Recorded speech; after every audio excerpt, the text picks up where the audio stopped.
BRS పార్టీని అంటే ప్రజలు మర్చిపోయారు. బీఆర్ఎస్ పార్టీని ప్రజలు మర్చిపోయినటువంటి రామచంద్రరావు గారి వ్యాఖ్యానాన్ని తీవ్రంగా ఖండిస్తా ఉన్నాం. తెలంగాణలో ఒక సామెత ఉంటుంది, కొడుకు పుట్టక ముందే కుళ్ళ గుట్టించలే.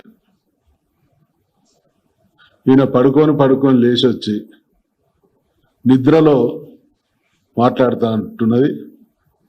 ఈయన అంటే రాజకీయాల పట్ల కనీస అవగాహన పరిణతి లేదనడానికి ఇది నిదర్శనం.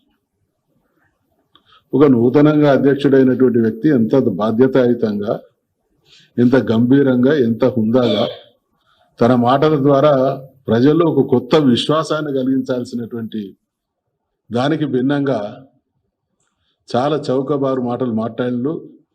దీనికి తీవ్రంగా ఖండిస్తా ఉన్నాం. ముమ్మాటికి ఈయన జాక్పాట్ ప్రెసిడెంట్.